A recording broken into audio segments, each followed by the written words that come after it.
తండ్రి ప్రియమైన దేవుని వర్లారా మీ అందరికీ కూడా ప్రభువైన యేసుక్రీస్తు వారి పేరిట వందనాలండి. చిన్న ప్రార్థన చేసుకుని మన యొక్క అంశంలోనికి వెళ్దాం. చిన్న ప్రార్థన చేసుకుందాం. మమ్మల్ని మిక్కిలిగా ప్రేమించిన మా ప్రియ పరలోకపు తండ్రి, మీ ఘనమైన శ్రేష్టమైన నామమును బట్టి మీకు వందనాలు స్తోత్రాలు చెల్లించుకుంటున్నాం దేవా. ఈ పునరుత్థానపు దినమందు తండ్రి మీ సన్నిధిలో కూడి మిమ్మల్ని స్తుతించుటకు గాను తండ్రి, మిమ్మల్ని తండ్రి దేవా తండ్రి అయ్యా మహిమపరచుటకు గాను మీరు మాకు ఇచ్చిన ఈ ధన్యతను బట్టి మీకు కృతజ్ఞతాస్తుతులు చెల్లించుకుంటున్నాము దేవా తండ్రి. ఇప్పటి వరకు కీర్తనల ద్వారా మహిమ పొందిన దేవా, వాక్యము ద్వారా మీరు మాతో మాట్లాడనై ఉండగా తండ్రి, మా హృదయాలను మేము సిద్ధపాటు చేసుకుంటకు సహాయం అనుగ్రహించండి దేవా తండ్రి. మీ ఆత్మ ప్రేరణ తండ్రి, పరిశుద్ధాత్మ సహాయము మాకు అనుగ్రహించి తండ్రి, వినగల చెవి గ్రహించగల హృదయం లోబడే జీవితాలుగా మా జీవితాలను మలుస్తారని కోరుకుంటూ మీ కుమారుడు మా రక్షకుడు అయిన యేసుక్రీస్తు వారి ఉన్నత నామమున అడిగి వేడుకొనుచున్నాను తండ్రి, ఆమేన్. క్రీస్తునందు ప్రియమైన దేవుని వారలారా మీ అందరికీ కూడా మరొకసారి నా వందనాలండి.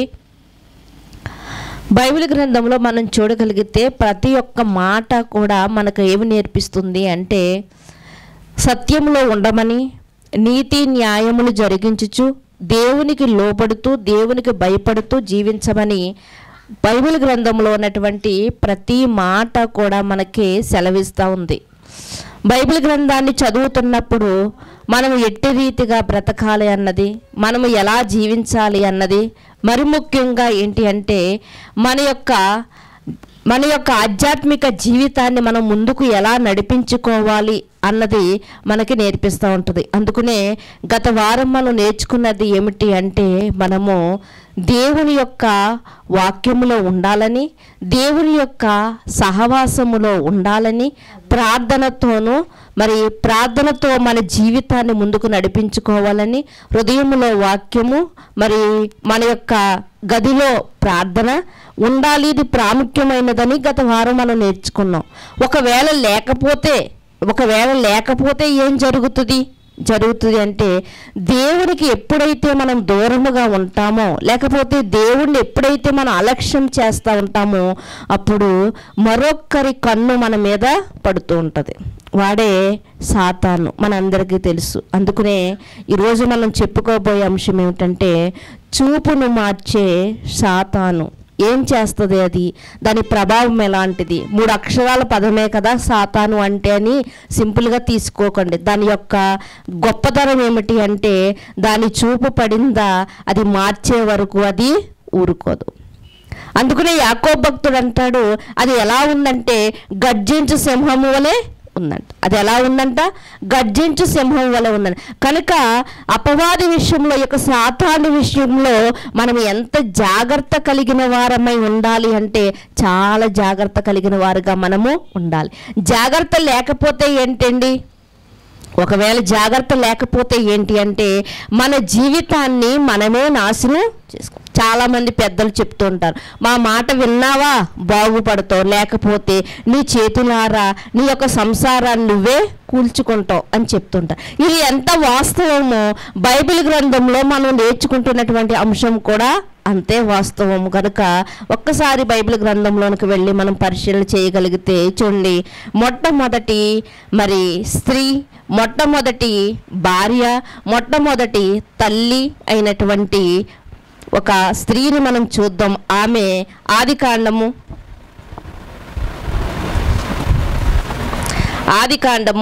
3వ అధ్యాయము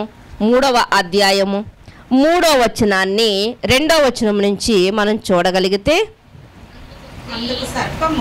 అందుకు సర్పము మీరు చావనే చావరు, ఏలయనగా మీరు వాటిని తినుదినమున మీ కన్నులు తెరవబడిననియు, మీరు మంచి చెడ్డలను ఎరిగిన వారై దేవదూతల వలె ఉందురనియు దేవునికి తెలియనని స్త్రీతో చెప్పగా, స్త్రీ ఆ వృక్షము ఆహారమునకు మంచిదియు, కన్నులకు అందమైనదనియు, వివేకమిచ్చు రమ్యమైనదనియు ఉండుట చూచినప్పుడు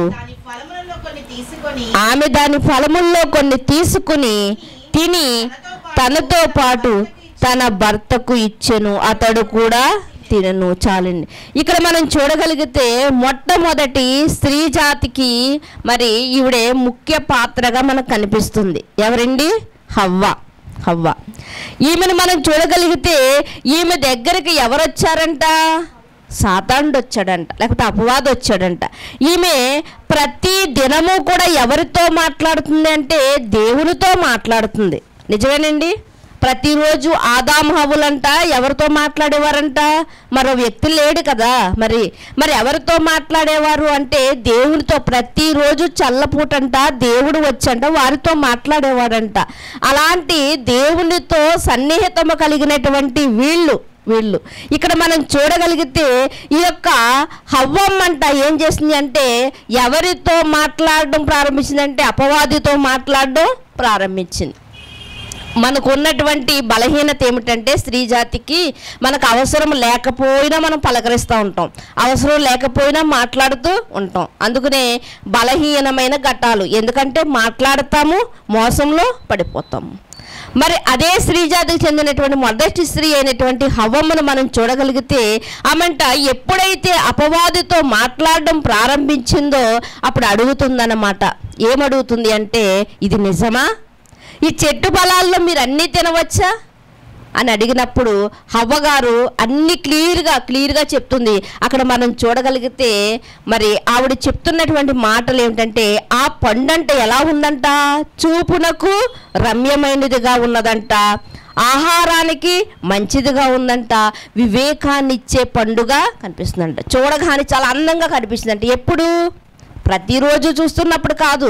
సాతాను ఎప్పుడైతే మాట్లాడిందో హవ్వతో, ఆ మాట్లాడిన మాటలు విన్న తర్వాతంట హవ్వమ్మకి ఆ పండు ఎలా కనిపించిందంట? చూపుకు చాలా బాగుందంట, ఇంకా ఒక రమ్యమైన దానిగా ఉందంట, ఒక వింతగా కనిపిస్తుందంట. ఇలాంటి పండు మరొకటి లేదు అనిపించేటట్లుగా, ఇంకా వివేకాన్ని తెలివి జ్ఞానం వస్తుంది దీన్ని తీసుకుంటేనే అన్నట్లుగా తన యొక్క ఆలోచనలు మారిపోయాయి. ఎప్పుడు మారిపోయాయి? మామూలుగా ఉన్నప్పుడు మారిపోలేదు. ఆమె తయారు చేయబడినప్పటి నుంచి అదే తోటలో ఆమె తిరుగుతుంది, ఆ కాయలు చూస్తుంది, పండ్లను చూస్తుంది. కానీ అప్పుడు ఆమె మనసు మారలేదు. ఎప్పుడు మారింది అంటే ఇదిగో సాతాను యొక్క మాటలు ఎప్పుడైతే విన్నదో అప్పుడు ఆమె మనసు మారిపోయింది. ఈరోజు కూడా మనం లోకంలో చూడగలిగితే చాలామంది చాలా చక్కగా ఉంటూ ఉంటారండి, కానీ ఎవరో ఒకరు వచ్చి ఏదో ఒకటి మాట్లాడుతుంటారండి. ఇదిగో భర్త కోసం మాట్లాడుతుంటారు. ఎప్పుడైతే వీళ్ళు మాట్లాడారో ఆమె ఆలోచనలు మారిపోతాయి. ఇదిగో నీ భర్త కోసం నువ్వు ఆలోచించావా? లేకపోతే ఇదిగో నీ పక్కింటి వారి కోసం నువ్వు ఆలోచించావా?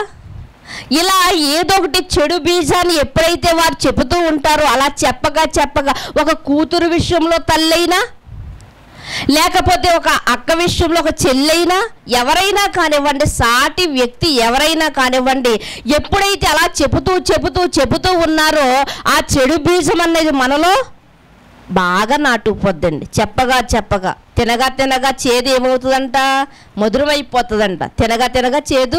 అలాగే ఈ చేదు విషయాలు చెప్పే కొలది మనకి ఏమవుతుంది? మొట్టమొదట్లో మనం వినం, అయ్యో నా భర్త లాంటి వాడు కాదు, నా అక్క లాంటిది కాదు, నా చెల్లె లాంటిది కాదు, నా అత్త లాంటిది కాదు అని మనం అనుకుంటూ ఉంటాం. కానీ ఎప్పుడైతే ఈ చెప్పడం మొదలెట్టారో మన హృదయంలోనికి వెళ్ళిపోతే, నాటుకుపోతే, అప్పటి నుంచి మనం గమనించడం ప్రారంభిస్తాం. అవునా, ఈవిడ చెప్పింది నిజమేనా? ఒకసారి గమనించడం ప్రారంభించినప్పుడు మనకు అన్నీ కూడా ఈవిడ చెప్పినట్లుగా అనిపిస్తూ ఉంటాయి.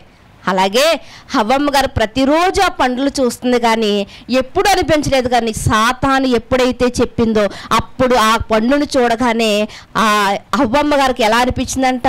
రమ్యంగా అనిపించిందంట, ఇంకా వివేకం ఇచ్చేదానిగా అనిపించిందంట, అందమైన దానిగా కనిపించిందంట. చూసారా? ఇది మైండ్లో పెట్టుకోగలిగితే మనము కూడా ఈరోజు చెడుని ఎలా వింటున్నామో అన్నది కూడా మనం ఆలోచించుకుంటే, అవును కదా ఏమండి? అదే సమయం ఒక వ్యక్తి కోసం చెడుగా చెప్పారండి, మనం అది మనసులో పెట్టుకుని మనం చూస్తున్నాం అనుకోండి, ఈలోగా వాళ్ళు ఎవరితోనో మాట్లాడుతూ ఉంటారు. ఆ మాటల మధ్యలో మనం ఎంక చూసారనుకోండి, అతనితో ఏం చెప్తున్నాడు? నా కోసమే చెప్తుంది. ఇది మనకి ఏమైపోయింది, ఇప్పుడు బలపడిపోద్ది అనమాట, బాగా మరి దృఢమైపోద్ది మనలోని. కనుక హవ్వమ్మ గారిని గురించి మనం ధ్యానిస్తున్నప్పుడు మన జీవితంలో జరుగుతున్న దాన్ని కూడా మనము గమనిస్తూ ఉండాలి. ఆ హవ్వమ్మ గారు ఏమంటుందంటే ఇది చూపునకు బాగుంది, ఇది రమ్యమైనదిగా ఉంది అని చెబుతూ తర్వాత ఆగుతారా స్త్రీలైన వారు? హవ్వమ్మ ఏమని మాట్లాడుతుందంటే ఇంకా చూడగలిగితే కిందకి ఏమని చెప్తుందంటే 3వ వచనంలో మనం చూడగలిగితే, అయితే తోట మధ్యలో ఉన్న చెట్టు ఫలములను గూర్చి దేవుడు మీరు చావకున్నట్లు వాడిని తినకూడదని వాటిని ముట్టకూడదని చెప్పాడని సర్పముతో అనెను. ఇక్కడ కనిపించేది సర్పమైన దానిలో ఉన్నటువంటి స్వభావం ఏమిటంటే సాతాను యొక్క స్వభావం. ఇక్కడ హవ్వమ్మ ఏమని చెప్తుందంటే, సాతాను అడుగుతుంది, ఏంటి చెట్టు ఫలాలు అన్నీ తినొచ్చా మీరు? దానికి తెలుసు, అయినా సరే మన నోటంటే ఏమొస్తుందో అని. మనకి ఎలా అయితే కొంతమంది కొండెగత్తులు మాట్లాడుతూ ఉంటారో ఈమె దగ్గర కూడా సాతాను వచ్చి అదే రీతిగా మాట్లాడుతుంది, అన్నీ తినొచ్చా మీరు అన్నప్పుడు హవ్వమ్మ ఏం మాట్లాడుతుందంటే, ఈ తోట చెట్ల ఫలముల్లో మేము అన్నీ తినవచ్చు, కానీ ఈ మధ్యలో ఉన్న యొక్క చెట్టు ఫలాన్ని మేము తినకూడదు. ఇంకా ఏమని చెప్తుంది, మేము ముట్టకూడదు. అసలు ముట్టుకోవద్దని దేవుడు అన్నాడా? అంటే లేని అంటే ఈరోజు ఒక ఇద్దరు మనుషులుగా మనం మాట్లాడుకున్నాం అనుకోండి, ఈ ఇద్దరు మనుషుల మధ్య ఉన్నటువంటి సంభాషణ మరో 3వ వ్యక్తి దగ్గరికి వెళ్ళింది అనుకోండి, మరొక మాట పెరుగుతుందండి. 4వ వ్యక్తి దగ్గరికి వెళ్ళింది అనుకోండి, మరో మాట పెరుగుతూ ఉంటుంది. ఇదిగో పలానా అమ్మాయి అంట కాపురానికి వెళ్ళడానికి ఇష్టపడతలేదంటే, ఇబ్బంది పడుతుందంటే అని చెప్పారనుకోండి ఒక ఇద్దరు. ఆవిడ వెళ్ళి ఇంకో చోటకి వెళ్ళి వాళ్ళ అత్తగారు చాలా ఈ అమ్మాయిని ఏం చేస్తుందంట, పీడించుకుని తింటుందంట. మరొక ఆవిడ పుట్టగించదనమాట. మరలా ఇంకొక ఆవిడ దగ్గరికి వెళ్ళేటప్పటికి అమ్మో ఈ అమ్మాయిని చంపేయడానికి చూస్తున్నారంట. ఇలా పుట్టుకుని వచ్చేస్తాయండి. కనుక బైబిల్ గ్రంథం మనకి ఏం నేర్పిస్తుందంటే, నువ్వు ఏది ఉన్నప్పటికీ కూడా నువ్వు దేవుని సన్నిధిలో చెప్పుకో, కానీ మనుషుల దగ్గరికి నువ్వు దాన్ని తీసుకువెళ్ళకు అని చెప్తుంది. ఇక్కడ హవ్వమ్మ దేవుడు చెప్పినటువంటి మాట వేరు, హవ్వమ్మ మరొక మాటను తనకి తగిలించి ఏమని చెప్తుందంటే వాటిని ముట్టకూడదు అని చెప్పాడు. అంటే సాతాను ఏం చేస్తుందంటే ఏది ఉన్నప్పటికీ కూడా మనలో ఉన్నటువంటి దాన్ని మనం బలముగా చూసుకున్నప్పటికీ కూడా దాన్ని మన దగ్గరికి వచ్చి ఏం చేస్తుందంటే బలహీనులుగా మార్చడానికి అది ప్రయత్నిస్తూ ఉంటుంది. అందుకనే సాతాను మనకి ఏం చూపిస్తూ ఉంటుందంటే మన చూపులు మార్చడానికి, మన యొక్క బ్రతుకును మార్చడానికి ఏం చేస్తుందంటే లోకములో ఉన్న వాటినే మనకి చూపిస్తూ ఉంటుంది. అందుకనే భక్తుడు ఏమని చెప్తాడంటే నేత్రాశ, శరీరాశ, జీవపుడము ఇవి ఎక్కడి నుంచి పుట్టినవి? దేవుడి నుండి పుట్టినవి కావు. మరి ఎక్కడి నుంచి పుట్టాయి అంటే లోకములో నుండే. ఎవరు పుట్టించారు? ఎవరికి అవసరం అంటే అపవాది పుట్టించాడు. ఎవరికి అవసరం అంటే వీటిని వలగా వేసి వీటిని ఎరగా వేసి అంటే అపవాది తన వైపుకు తిప్పుకోవడానికి అది ప్రయత్నిస్తూ ఉంటుంది. దేవుడు చెప్తున్నాడు నేను పరిశుద్ధుని కనుక మీరు పరిశుద్ధులుగా ఉండండి అని చెప్తూ ఉంటే, ఇక్కడ అపవాదిని మనం చూడగలిగితే ఇదిగో నేను ఎలాగా పొందుకోలేదు ఆ పరలోకాన్ని, కనుక మీరు కూడా పరలోకానికి వెళ్ళకుండా నేను ఆఫ్ చేస్తానని ఇక్కడ మనకి చెప్తున్నట్లుగా దాని మాటల్లో మనము గ్రహిస్తూ ఉంటాం. ప్రియమైన దేవుని వారలారా, ఒక్క మాట చేత అపవాది ఏం చేసిందంటే హవ్వమ్మ గారి యొక్క చూపునే మార్చేసింది. ఒక మాట చేత హవ్వమ్మ గారి యొక్క చూపునే మార్చేసినట్లుగా మనకు కనిపిస్తుంది. ఈరోజు లోకంలో ఉన్నటువంటి వారు కూడా చాలామంది ఏం చేస్తున్నారంటే ఒక్క మాటతోనే కుటుంబాలను విడగొట్టేవారుగా, సంసార జీవితాలలో సమాధానాన్ని పోగొట్టేవారుగా మనకు కనిపిస్తున్నారు. అందుకనే క్రైస్తవులుగా మనకు బైబిల్ చెప్తున్నది ఏమిటి అంటే వ్యర్థమైన మాటలు మాట్లాడకండి. మీరు ఏ మాట మాట్లాడినా నేను చెవియొగ్గి వింటున్నాను. అలాంటప్పుడు మనం ఎంత భయం కలిగి మనం మాట్లాడాలి ప్రతి మాట దేవుడి యొక్క సహవాసములో ఉంటూ కూడా హవ్వమ్మ ఏంటి మేము ప్రతిరోజు మాట్లాడేది దేవునితోనే కదా, మరి ఇది వచ్చి నాతో మాట్లాడుతుందేంటి, అసలు దీనితో మాట్లాడాలా లేదా, వెళ్ళి నేను ఆదాము గారిని అడుగొస్తాను, నా యజమాని అడుగొస్తాను, ఇలా ఏమనుకోలేదండి. ఒక్క మాట ఎత్తగానే ఇంటిలో ఉన్నటువంటి గుట్టంతా చెప్పేసింది. ఈరోజు అక్కడి నుండి స్టార్ట్ అయిందండి, ఇప్పటికీ కూడా ఇది ఆగిపోలేదండి. ఏ స్త్రీని మనం చూడగలిగితే ఒక్క మాట ఎత్తేసరికి ఇంటిలో గుట్టంతా వాళ్ళకి చెప్తూ ఉంటారు. మరొక మాటను మీరు చూడగలిగితే మరొక మాటని చూడగలిగితే కీర్తనల గ్రంథము దానికన్నా సామెతల గ్రంథం చూద్దాం. సామెతల గ్రంథము 26వ అధ్యాయము 22వ వచనం. కొండెగాని మాటలు రుచిగల పదార్థముల వంటివి, అవి లోకడుపులోనికి దిగిపోవును. చెడు హృదయమును ప్రేమగల మాటలాడు పెదవులను కలిగి ఉండుట మంటి పెంకు మీద వెండి పోతతో సమానము. ఇక్కడ మరి జ్ఞాని అయినటువంటి సొలొమోను గారు రాస్తూ ఏమని చెప్తున్నారు అంటే, కొండెగాని మాటలు ఎలా ఉంటాయంటండి, కొండెగాని యొక్క మాటలు ఎలా ఉంటాయి, చాలా రుచికరంగా ఉంటాయంట.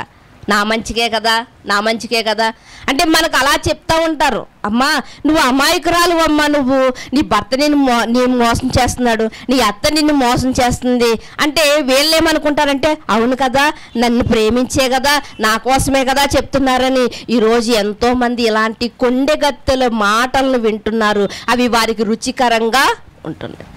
మనకి ఆలోచించుకునే జ్ఞానాన్ని దేవుడిచ్చాడండి. దేవుడు ఏమంటాడో తెలుసా, ఇదిగో భూమి మీద ఉన్నటువంటి పక్షులకి మృగాలకి ఇవ్వని జ్ఞానాన్ని ఎవరికి ఇచ్చాడంట, మనిషికి ఇచ్చాడంట. వాటన్నిటినీ నోటి మాటతో కలిగించి మనిషిని మాత్రం తన చేతులతో ఆయన చేసినట్లుగా ప్రాముఖ్యత ఇచ్చినట్లుగా మనిషికి కొంచెం ఆయన కంటే కొంచెం తక్కువ వానిగా మాత్రమే మనిషిని చేశాడంట. మరి అలాంటప్పుడు మనకి జ్ఞానం ఉంది కదా, మరి ఆ జ్ఞానాన్ని మనం ఉపయోగించాలి కదా. మనం ఏమనుకుంటాం, అలా ఉపయోగించుకోకుండా మనం మట్టి బుర్ర నాది అనుకుంటూ ఉంటాం.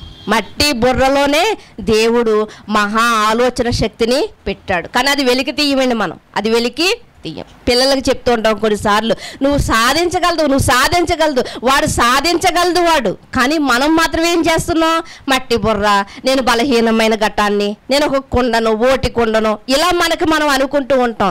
కానీ ఇక్కడ మనం చూడగలిగితే, ఈ యొక్క సామెతల గ్రంథంలో మనం చూడగలిగితే అట్టి వారు ఎలాంటి వారు ఉన్నారంటే, రుచికరమైనటువంటి పదార్థములు ఎలా అయితే మనకి తినాలనిపించే కోరిక పుట్టేస్తాయో, వాళ్ళ మాటలు కూడా ఎలా ఉన్నాయంటేనంట రుచికరంగా ఉన్నట్లుగా ఉంటాయంట. అవంట లోకడుపులోనికి వెళ్ళిపోతాయి. పై కడుపులోనికి కాదండి, లోకడుపులోనికి అంటే హృదయంలోనికి వెళ్ళిపోతాయి. అంటే స్టాండర్డ్ అయిపోతున్నాయి. లోపలికి వెళ్ళి ఈ లోపు ఏదో ఒక సందర్భాన్ని మనం చూసినప్పుడు అవి ఏమైపోతున్నాయి, బలపడిపోతున్నాయి అన్నమాట. కానీ ఆ మాటలు ఎలాంటివి అంటే, అవి ఏమని చెప్తున్నాడంటే, మరి మట్టి పెంకు మీద వెండిపోత లాంటివి. ఆ మాటలు పెదాలకు తేనె రాసుకున్నట్లుగా వారు మాట్లాడుతున్నటువంటి ఆ లాలన కలిగినటువంటి మాటలు మన ఇంటివారు కానివ్వండి, మన బంధువులు కానివ్వండి, ఎవరైనప్పటికీ కూడా మన జీవితము మనకి చాలా ప్రాముఖ్యమైనది. మోసములో పడిపోకూడదని జాగ్రత్త కలిగి బ్రతకమని దేవుడు చెప్తున్నాడు.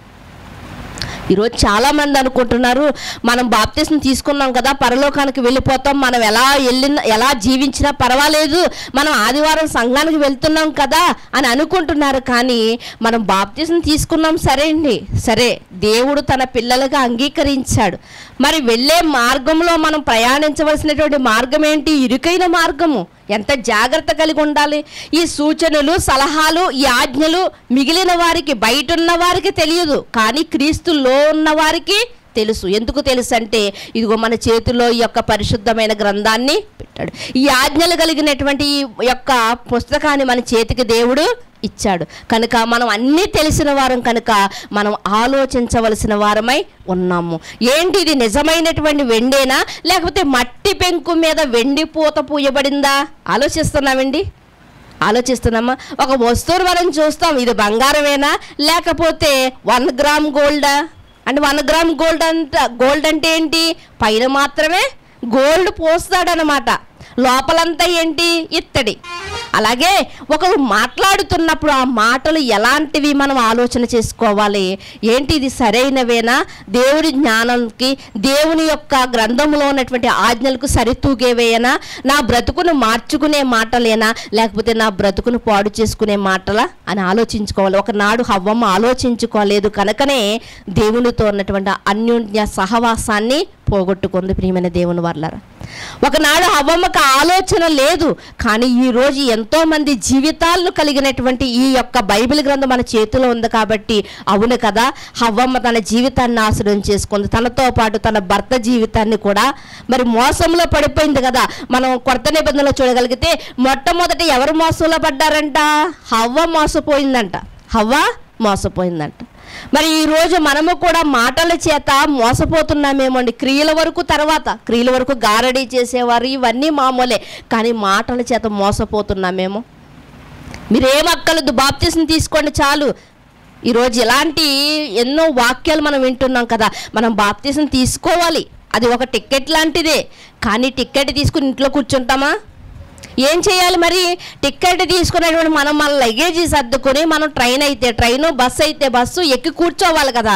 కూర్చున్న తర్వాత మనము దారిలో ఏది స్టేషన్ వస్తే ఆ స్టేషన్లో దిగిపోవాలా? లేదు. మనం ఎక్కడైతే దిగవలసి ఉందో అక్కడ వరకు మనం అందులో ఓపికతో కూర్చోవాలి, అప్పుడు దిగాలి కదా. ఈరోజు మన ఆధ్యాత్మిక జీవితం కూడా ఎలాంటిది అంటే, ఈ ఆధ్యాత్మిక ప్రయాణంలో బాప్తిసం తీసుకున్నాం, టికెట్ తీసుకున్నాం, మరి ప్రయాణించాలి కదా. ప్రయాణించాలి కదా. మరి మనం ప్రయాణం సాగిస్తున్నామా? ఈ ప్రయాణంలో ఎన్నో కల్పనా కథలు వస్తున్నాయి, ఎన్నో కపటమైనటువంటి మాటలు వస్తున్నాయి. వీటన్నిటిని వినేస్తున్నామా? ట్రైన్లో కూర్చున్నప్పుడు ఎవరి నెక్స్ట్ డేలో ఉందండి మీరు దిగే స్టేషన్ అని ఎవరన్నా అనుకోండి, చూసుకుంటామా లేదా? బోర్డు చూస్తామా లేదా అండి? నేను దిగేది ఇదేనా అని చూస్తాం, లేకపోతే అతను అన్నాడు కాబట్టి దిగేస్తావా? అలాగే వాక్యం విషయంలోని మన ఆధ్యాత్మిక జీవితం విషయంలో కూడా మనం చాలా సరిచూసుకోవలసినటువంటి అవసరత చాలా ఉంది. ప్రియమైన దేవుని వారలారా, ఒక గొప్ప వ్యక్తి అయినటువంటి అపోస్తులైనటువంటి పౌలు గారు చెప్పిన మాటనే తిమోతి గారు అంత బేగా నమ్మలేదండి. అతన్ని పరీక్షించాడంట. తిమోతి గారు పౌలు గారిని పరీక్షించాడంట. ఆయన క్రియలు ఎలా ఉన్నాయి, ఆయన జీవితం ఏంటి, ఆయన యొక్క విధానం ఏంటి, వీటన్నిటినీ పరీక్షించంట. పౌలు గారి మాటను విని ఆయన వెంబడి నడవసాగాడు. మరి ఆయన వాక్యాన్ని అంతలా పరిశీలన చేస్తున్నప్పుడు మన దగ్గరకు వచ్చి అయ్యో ఈవిడ స్వభావం బాగోదని మనమే చెప్పుకుంటాం. మరి ఆ మాటలకు ఎందుకు పడిపోతున్నాం మనం? వీళ్ళ మోసగాళ్ళు మమ్మల్ని మోసం చేసేవారని మనకు తెలుసు, అయినా వాళ్ళ మాటల్లో ఎందుకు పడిపోతున్నాం మనం అంటే మనము ఆలోచన చేయట్లేదు. ప్రియమైన దేవుని వారలారా, వాళ్ళ మాటలు చాలా మధురంగా ఉన్నాయనుకుంటున్నాము, చాలా చక్కగా ఉన్నాయనుకుంటున్నాము, ఇంపైన మాటలు అనుకుంటున్నాము. కానీ ఆ మాటలు ఎలాంటివో తెలుసా అండి? మట్టి పెంకు మీద వెండి పూత పూసినట్లుగా మనం వాటిని చూసి గోల్డ్ అనుకుంటున్నాం, కానీ అవి 1 గ్రామ్ గోల్డ్ మాత్రమే గోల్డ్ అనుకుంటున్నాం. కనుక ఆలోచించండి. చూడండి, కీర్తనల గ్రంథంలో కూడా మనం చూడగలిగితే కీర్తనల గ్రంథము 52వ అధ్యాయము, కీర్తనల గ్రంథము 52వ అధ్యాయము 2వ వచనాన్ని చూడగలిగితే, మోసము చేయువాడా వాడిగల మంగళ కత్తి వలె నీ నాలుకను నాశనము చేయను ఉద్దేశించున్నది, మేలు కంటే కీడు చేయుట, నీతి పలుకుట కంటే అబద్ధము చెప్పుట నీకిష్టము. ఏంటంటే అండి, పగవాడికి ఏమిష్టము? ఏమిష్టమంట పగవాడికి? వాడు మంచిగా మాట్లాడుతున్నాడు అనుకుంటున్నాం, కానీ వాడు అంతా ఆపోజిట్ మనం చూడగలిగితే అంతా వ్యతిరేకంగానే. కానీ ఆ మాటలు మనకు ఎలా కనిపిస్తున్నాయి? మధురంగా కనిపిస్తున్నాయి. నిజంగా మనం ఆలోచిస్తే ఇక్కడ ఏమని రాయబడిందంటే, మేలు చేయుట కంటే వాడికి కీడు చేయడమే ఇష్టమంట. ఎవరిని పాడు చేద్దామా, ఎవరిని నాశనం చేద్దామా, ఎవరిని అబద్ధముల చేత ఎవరిని కూల్చేద్దామా అన్నటువంటి ఆలోచనలు కలిగి వాడు తిరుగుతాడంట. మీకు బాగా అర్థం కావాలంటే, చాలామంది మందిరాలకు వెళ్తూ ఉంటారు కదండి. ఎందుకు వెళ్తారు? భక్తి చేసుకోవడానికి వెళ్తూ ఉంటారు, అంతే కదా. ఎవరు వెళ్ళినా ఏం చేసుకోవడానికి వెళ్తారు? భక్తి చేసుకోవడానికి వెళ్తారు. అలా భక్తి చేసుకోవడానికి వెళ్ళిన వారు లోపలికి వెళ్ళి భక్తి చేసుకుని కొంతసేపు అయిన తర్వాత వచ్చి అయ్యో మా జోళ్ళు పోయినాయి అని చెప్తూ ఉంటారు. ఎక్కడన్నా విన్నారా మీరు? మందిరాలకు వెళ్ళినప్పుడు, కొన్ని ప్రదేశాలకు వెళ్ళినప్పుడు ఏమని చెప్తారు? బయటకు వచ్చి అయ్యో మా జోళ్ళు పోయినాయండి అని చెప్తారు. అంటే అందరూ భక్తి చేసుకోవడానికి వచ్చారా? కాదు, కొంతమంది జోళ్ళు పట్టుకెళ్ళినా కూడా వచ్చిన వారు ఉంటారు. అలాగే ఇది ఎంత వాస్తవమో, ఎందుకంటే మన అందరి జీవితాల్లో జరుగుతున్నవే కదా, మనం చూస్తున్నవే కదా. అయ్యో ఇలాంటి స్థలంలో కూడా జోళ్ళను దొంగిలించడానికి వచ్చారంటే వచ్చాడు, వాడి పని అదే. అలాగే మనం ఈ యొక్క వాక్య సారాంశాన్ని కూడా మనం చూడగలిగితే, వాడికి మేలు చేయటం కంటే కీడు చేయడమే ఇష్టమంట. మేలు చేయడం కంటే కీడు చేయడమే ఇష్టమంట. వాడు మంచి మాట్లాడడం కంటే వాడికి ఏం మాట్లాడడం ఇష్టమంట? శపించడమే ఇష్టమంట. నిజంగా విచిత్రం ఏంటంటే దేవునిలో ఉన్నవారికి ఇది అర్థమవుతుంది కానీ బయట ఉన్నవారికి అర్థం కాదండి. ఎంతసేపు అంతా ఏం కలుగుతుందంట? ఆశీర్వాదం కలుగుతుందంట. ఎవరి జీవితంలో జరిగింది ఇది? బిలాము ఏం చేస్తున్నాడు? ఇశ్రాయేలు జనాంగాన్ని శపిస్తున్నాడు. కానీ ఇశ్రాయేలు జనాంగానికి మిగిలిన వారందరికీ ఆ మాటలు ఎలా అర్థమవుతున్నాయంట? ఆశీర్వాదాలుగా అర్థమవుతుంది. కనుక ప్రియమైన దేవుని వారలారా, అలాంటి మాటల విషయంలో మనం జాగ్రత్త కలిగి ఉండాలి. వాడు ఎంతో మధురంగా మాట్లాడుతుంటాడు, కానీ ఆ మాటల్లో ఉన్నటువంటి వాడి నాలుక కింద ఉన్నటువంటి విషయాన్ని మనము గమనించాలి. ప్రియమైన దేవుని వల్ల ఇలాంటి చిన్న చిన్న విషయాల్ని మనం గమనించకపోతే అపవాది ఎలాంటి వాడంటే ఆ కంటికి కనిపించేవాడా? వాడు ఏమైనా పులియాసం వేసుకుని వస్తున్నాడా? ఎలుగుబంటి వేషం వేసుకుని వస్తే పోనీ ఇదిగో ఎలుగుబంటి వేషంలో ఉన్నాడు కాబట్టి వీడే అపవాది అని మనం చెప్పడానికి ఉంటుంది. కానీ అలాంటివి కదా, వాడికి అసలు ఏం లేదంట, వాడికి శరీరం లేదంట, వాడు కనిపించడంట. మరి కనిపించే మనుషుల్నే మనం కనిపెట్టలేకపోతే కనిపించని దుష్టుడిని ఎలా కనిపెట్టగలుగుతాం మనం? వాడు గర్జించే సింహం వలే తిరుగుతున్నాడంట. అలా నిజంగా సింహంలా వస్తే మనం ఏమన్నా వాడికి అంకుతామా? గదుల్లోకి వెళ్ళిపోయి మంచి స్ట్రాంగ్గా ఉన్నటువంటి తలుపులు పెట్టించుకుని లోపలే కూర్చుని ఉంటాం. కానీ ఈ కనిపిస్తున్నటువంటి మనిషినే మనం కనిపెట్టలేకపోతున్నాం కదా. కనిపెట్టలేక మన గుట్టు రట్టు చేసుకుంటున్నాం కదా. మనమేదో మనకు సేద తీరుతారన్నట్లుగా, మనకేదో సమాధానం ఇస్తారన్నట్లుగా మన బాధ అంతా వాళ్ళ దగ్గర చెప్పుకుంటాం. వాడేమో భుజాన్ని నాలుక వేసుకున్నట్లుగా వాడేం చేస్తాడంట? 10 మందిలో చాటింపు వేస్తాడు. కానీ ప్రియమైన దేవుని వారలారా, వాడు అంతా ఎలాంటి స్వభావం కలిగిన వాడు అంటే వాడికి మేలు చేయడం కన్నా వాడి కీడు చేయడమే ఇష్టమంట. ఒక మనిషిని నిలబెట్టడం కన్నా ఒక మనిషిని పడగొట్టడమే వాడికి ఇష్టమంట. అలా వాడి చేతిలో పడిపోయిన వారు చాలామంది ఉన్నారు. మనకు బాగా తెలిసినటువంటి మాట ఏంటంటే హబక్కు గ్రంథంలో ఉంటుంది కదా. వాడు ఏం చేస్తున్నాడంటే వాడి ప్లాన్లో ఎన్ని ఆయుధాలను వేస్తున్నాడంటే వల వేస్తున్నాడంట, ఉరులు బొగ్గుతున్నాడంట, ఎన్నో వేస్తున్నాడంట. అందులో ఏదో దానికి మనం పడిపోతున్నాం. ఎందుకు పడిపోతున్నామంటే వాక్యం మన మదిలో లేదు కనుక. ఇప్పుడు ఇలాంటి కొండెగత్తల్ని కొండెగాళ్ళను ఎందుకు మనకు చూపిస్తున్నాడు అంటే కనిపించే వీడిని నువ్వు ఆలోచించలేకపోతున్నావు కదా. మరి కనిపించే అపవాదు నువ్వు ఎలా ఆలోచించగలదు? ఒక జంట మనకు తెలిసింది. ఒక జంట ఎవరు? అననీయ సప్పేరా. ఏమంటే ఎవరు ఏమీ చెప్పలేదు, కానీ అననీయ సప్పేరా అనుకున్నారు, మనము దేవుని సహవాసంలో ఉంటున్నాం కదా, మనకు వేరే ఆస్తులు ఎందుకు, మనకు వేరే గృహం ఎందుకు, మనం ఇక్కడే ఉంటున్నాం కదా, ఎప్పుడు దేవుని సన్నిధిలోనే ఉంటున్నాం కదా, కనుక మనం ఏం చేద్దామంటే మనకున్నదంతా అమ్మివేసి మనము ఇదిగో దేవుని సన్నిధిలో పెట్టొచ్చు. అందరూ సమిష్టిగా అంటే అందరూ సమానంగా ఇక్కడ బ్రతుకుతున్నాం కదా, నాకంటూ ఆస్తిపాస్తులు ఎందుకు అని వాళ్ళు ఏమనుకున్నారంటే అక్కడ వాగ్దానం చేశారు. ఏమనంటే మాకున్నదంతా తెచ్చి మేము ఇక్కడే ఇవ్వాలనుకుంటున్నాం, మేము కూడా ఇక్కడే ఉండిపోవాలనుకుంటున్నాం అని. ఈరోజు చాలామంది అలా ఉండిపోతారు కదండి. చాలామంది అలా దేవుని యొక్క సన్నిధిలో ఉండిపోయిన వారు ఉంటారండి. వారు వివాహాలు చేసుకోరు. ఏమనుకున్నారు? అది బయటికి ఏమని చెప్పారు? మేము సమిష్టిగా ఉండాలనుకుంటున్నాం, మేము తెచ్చి ఇక్కడ ఇవ్వాలనుకుంటున్నాం అనుకున్నారు. ఇంటికి వెళ్ళారు. ఇంటికి వెళ్ళేటప్పటికి ఎవరన్నా వచ్చి వాళ్ళకి ఏమన్నా చెప్పారా? ఎవరూ రాలేదండి.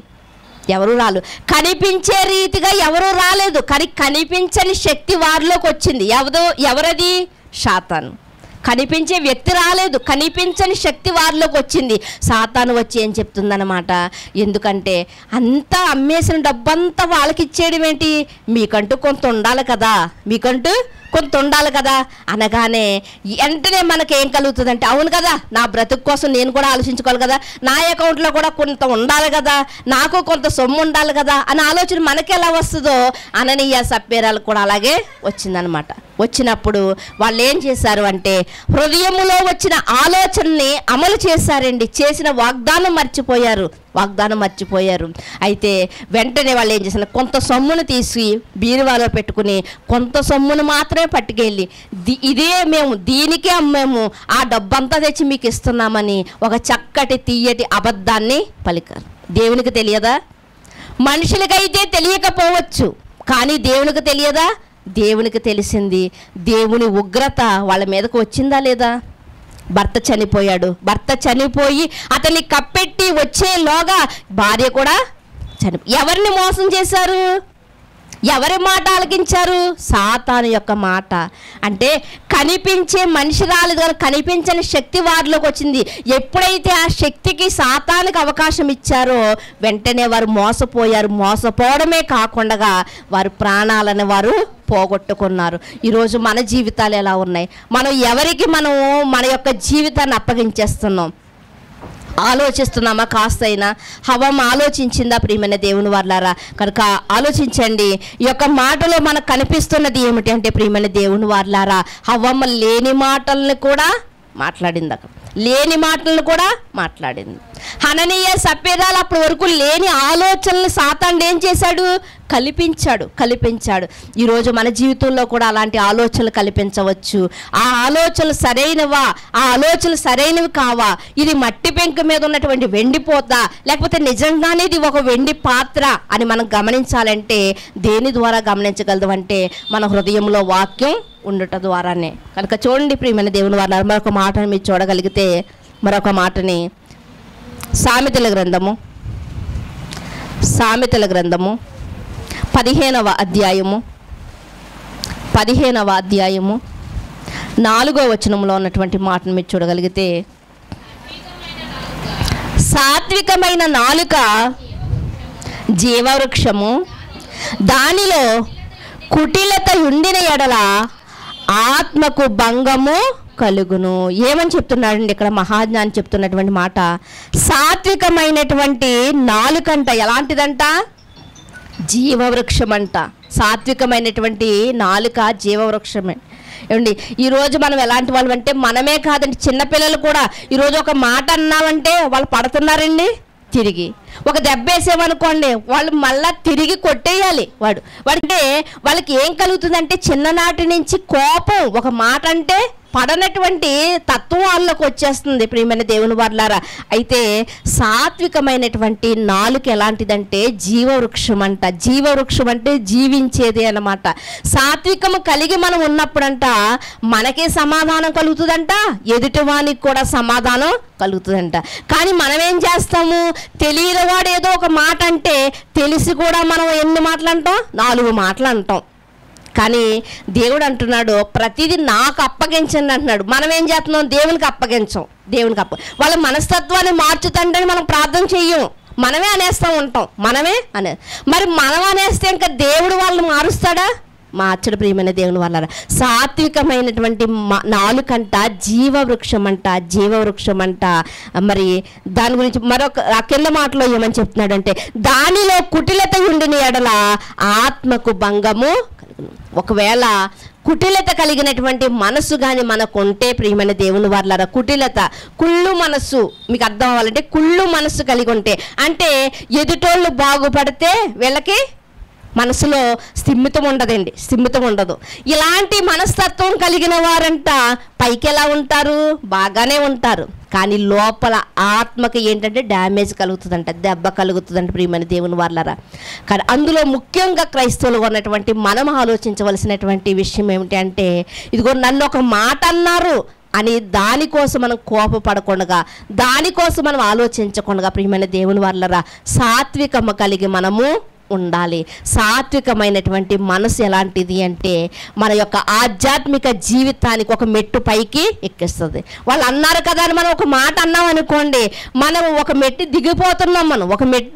దిగిపోతున్నాం. ప్రియమైన దేవుని వారలారా, అలాంటి సాత్వికమైనటువంటి మనసు మనం కలిగి ఉండాలి. దానిలో కుటిలత ఉండదు. నిజంగా అలాంటి మనసు కలిగి మనం ఉంటే అందులో కుటిలతలు ఉండదు. ఒకవేళ కుటిలత కలిగి, కుళ్ళు కలిగి మనం ఉన్నామా, మన ఆత్మకి ఏం కలుగుతుంది? ఇబ్బంది కలుగుతుంది. ప్రియమైన దేవుని వారలారా, మనం గ్రహించవలసింది ఏంటి అంటే, బయట ఉన్నటువంటి వారు శరీరాన్ని గురించే ఆలోచిస్తారు. కానీ మనము శరీరానికన్నా శరీరం లోపల ఉంది కదా, ఒక శక్తి ఉంది కదా, మన ఆత్మ, దానికోసం మనం ఆలోచించాలి. ప్రియమైన దేవుని వారలారా, ఎందుకంటే ఇది దేవునిలో నుండి వచ్చినటువంటి భాగం. శరీరం డామేజ్ అయినా పర్వాలేదు. ఇదిగో సుమారు ఒక 25 రోజుల నుంచి ఒక చిన్న పాప హాస్పిటల్లో ఉంది, కాలిపోయి. ఆ అమ్మాయికి ఒక 4 రోజులకు ఒకసారి కొంచెం వేరే చోట ఉన్నటువంటి మాంసపు ముద్దను తీసి ఈ కాలిన చోట అతికిస్తూ ఉన్నారు. సుమారు 4 రోజులకు ఒకసారి అది చేస్తూ ఉన్నారు. ఆ అమ్మాయి కొన్ని రోజుల తర్వాత అయినా ఆ అమ్మాయికి అంతా శరీరం అంతా ఎలా కనిపిస్తుంది? ఒక మచ్చగా కనిపిస్తుంది.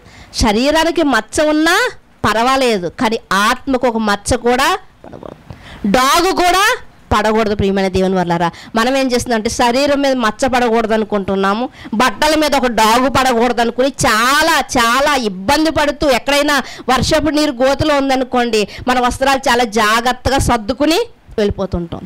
కానీ వస్త్రానికి డాగు పడినా పర్వాలేదు, వస్త్రానికి ఏదైనా మరక పడినా పర్వాలేదు, మరలా ఉతుక్కోవచ్చు. కానీ మన ఆత్మకు పరిశుద్ధతను పోగొట్టే అపరిశుద్ధమైనటువంటి డాగ్ ఏదైనా పడిందా, దాన్ని మరలా మనము సర్దుకోవడానికి అవ్వదు. ప్రియమైన దేవుని వాళ్ళారా, కనుక అలాంటి కుటిలత కలిగినటువంటి మనస్తత్వం మనలో ఉంటే తీసివేసుకోవాలి ప్రియమైన దేవుని వాళ్ళారా. ఎందుకంటే అది దేవునికి విరోధం, అది దేవునికి విరోధం. మనం ఇక్కడ మన కుటుంబంలో ఉన్న మాటలు తీసుకొని మరొకరికి చెప్తూ ఉంటాం, వేరొక కుటుంబంలో ఉన్నటువంటి మాటలు తీసుకొని వేరొకరికి చెప్తూ ఉంటాం. అలా చెప్పినప్పుడు మనుషులు సంతోషించవచ్చు, కానీ దేవునికి అది సంతోషము కాదు. ప్రియమైన దేవుని వాళ్ళారా, అలా ఇంటిలో ఉన్నటువంటి గుట్టును సాతానికి చెప్పింది ఎవరో? హవ్వ. చెప్పినప్పుడు ఆ చెడ్డ ఆలోచనలు విన్నప్పుడు ఈవిడి యొక్క మనసు మారిపోయింది. అప్పటి వరకు చూస్తున్నటువంటి దృష్టికోణం మారిపోయింది. ఇప్పుడు పండును చూస్తున్నప్పుడు హవ్వమ్మకి ఎలా కనిపించిందంట? రమ్యమైనదిగా కనిపించిందంట, అందంగా కనిపించిందంట. వివేకాన్ని తింటే వివేకం కలుగుతుంది అంటే నేత్రాశ, శరీరాశ, జీవపుటంబం 3 పదాలు కూడా అక్కడ మనకు కనిపిస్తూ ఉంటాయి. ప్రియమైన దేవుని వల్ల మనము కూడా ఇలా కుటిలతమైనటువంటి మాటలు వింటున్నప్పుడు ఆలోచించుకోవాలి.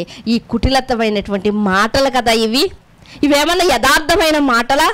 నిజంగా ఆ మాటలు మనకు ఎలా కనిపిస్తాయంటే ఇదిగో పెదాల నుండి తేను కారినట్లుగా కనిపిస్తూ ఉంటాయి. కానీ నేను ప్రేమించేవాడు మాటలు నీకు ఎలా ఉంటాయంటే సూదులు గుచ్చినట్లుగా ఉంటాయి, గద్దించినట్లుగా ఉంటాయి. కానీ ఆ గద్దించే మాటలు ఎలాంటివో తెలుసా? నిన్ను ప్రేమించి నీకు చెబుతున్నటువంటి మాటలు. అందుకునే దేవుడు అంటాడు, కీర్తన గ్రంథం 7వ అధ్యాయంలో మనకు కనిపిస్తుంది, ఆయనంట ఏం చేస్తున్నాడు? ప్రతి దినమంట కోపపడుతున్నాడంట. అయ్యో, తన పిల్లల మీద కోపపడవలసినటువంటి అవసరత ఆయనకేంటి అని అనుకుంటే, ఆయన మనల్ని ప్రేమిస్తున్నాడు కాబట్టి మనకి గద్దిస్తున్నాడు. ఇదిగో నువ్వు ఇలా ఉండాలి, ఇలా ఉండకూడదు. సాతాను అంటుంది లోకమంతా నీదే, దునియా అంతా నీదే, దున్నే అని చెప్తూ సాతాను. అలానే సాతాను మంచిదంటారా? దేవుడు అంటున్నాడు, నువ్వు ఒక వ్రతంలో ఉన్నదానువు, నువ్వు ఒక వ్రతంలో ఉన్నవాడు, నువ్వు ప్రత్యేకమైన వాడు, నువ్వు జాగ్రత్త కలిగి ఉండాలి. నీ మార్గం ఇరుకు మార్గం, ఎటు నడిస్తే నీకు ఆ గోడ తగులుతుంది, ఇటు నడిస్తే ఈ గోడ తగులుతుంది. అలాంటి మార్గంలో నువ్వు నడుస్తున్నావు కాబట్టి నువ్వు జాగ్రత్త కలిగి ఉండని ఖచ్చితంగా చెప్తున్నాడు. అలానే దేవుడు చెడ్డవాడు అంటామా? మన మంచిని కోరేవాడు మాట ఎప్పుడూ కరుగ్గానే ఉంటుంది. మన మంచిని కోరేవాడు ఎప్పుడు మనకి గద్దించే చెప్తాడు. బెత్తం వాడకపోతే టీచరు స్టూడెంట్కి చదువు వస్తుందా? రాదు. 0 మార్కులు వచ్చినాయి అనుకోండి, 0 వచ్చింది నాయన వెరీ గుడ్ అంటే వాడు చదువుతాడా? 0 వచ్చిందిరా, 0 కాదురా రావాల్సింది, ఇదిగో 40 మార్కులు రావాలి, 50 మార్కులు రావాలని బెత్తం తీసుకుని బాధేడు అనుకోండి, వాడికి బాగా గుర్తుండిపోద్ది, చదవడం మొదలు పెడతాడు. మన దేవుడు కూడా ఎలాంటి వాడు అంటే మనం తప్పు చేసినా చెడు చేసినా మనల్ని సన్మానించేవాడు కాదు, కానీ ఆయన గద్దించి మనం ఒక చక్కటి రూట్లో, ఒక చక్కటి మార్గంలో నడిపించాలనుకుంటున్నాడు. అలాంటి మార్గంలో నడిపిస్తున్నప్పుడే అపవాదికి హవ్వమ్మ గారు దొరికిపోయింది. ప్రియమైన దేవుని వాళ్ళారా, ఈరోజు మనం ఎలా జీవిస్తున్నాం? మనం మరొక మాటను మీరు చూడగలిగితే రోమీలకు రాసినటువంటి పత్రిక, అపోస్తులైనటువంటి పౌలు గారు రోమా పత్రిక 5వ అధ్యాయము 12వ వచనాన్ని చూడగలిగితే 5వ అధ్యాయము 12వ వచనం, ఇట్లుండగా ఒక మనిషిని ద్వారా పాపము ద్వారా మరణము లోకములో ఎలాగ ప్రవేశించునో అలాగే మనుషులందరూ పాపము చేసినందున మరణము అందరికీ సంప్రాప్తమాయెను. మరణము అందరికీ ఏలయనగా ధర్మశాస్త్రం వచ్చిన దనుక పాపము లోకములో ఉండెను, కానీ ధర్మశాస్త్రము లేనప్పుడు పాపము ఆరోపింపబడలేదు. అంతకుముందు పాపము ఆరోపింపబడలేదు. ధర్మశాస్త్రం ఎప్పుడైతే వచ్చిందో ఇదిగో ఇది పాపము, ఇది శాపము అని అక్కడ తెలియజేయబడింది. కానీ ధర్మశాస్త్రం లేకముందంట పాపము ఆరోపణలోనికి రాలేదు. ప్రియమైన దేవుని వారలారా, ఇంకా మన కిందకు చూడగలిగితే, అయినను ఆదాము చేసిన అతిక్రమములు బోలి పాపము చేయని వారి మీద కూడా ఆదాము మొదలుకొని మోషే వరకు మరణము మేలును ఆదాము రాబోవానికి గుర్తై ఉండెను. ఆదాము వల్ల, ఆదాము చేసిన అతిక్రమం, నిజంగా ఆదాము చేశాడంటే భార్య చేసిందండి, భార్య చేసినటువంటి అతిక్రమం వల్ల భర్తకు కూడా చెడ్డ పేరు వచ్చింది. ఒక స్త్రీ చేస్తున్నటువంటి చెడ్డ పనిని బట్టి, అవమానకరమైనటువంటి పనిని బట్టి ఆ కుటుంబానికి ఏం కలుగుతుందండి? అవమానం కలుగుతుంది. ఒక స్త్రీ చక్కగా ఉందనుకోండి, అందుకనే మన పెద్దవారు ఏమని చెప్తూ ఉంటారంటే, ఇంటికి దీపం ఇల్లాలు. అంటే ఒక ఇల్లాలు దీపంగా ఉండగలిగితే తన కుటుంబానికి ఏమిస్తుందంట? వెలుగునిస్తుందంట. మరి వెలుగుచున్నటువంటి గృహం అందరికీ కనిపిస్తుంది కదండి, అందరికి కనిపిస్తుంది కదా. అంటే అనేకులకి గృహం ఎలా ఉంటుందంటే మాదిరికరంగా ఉంటుందంట.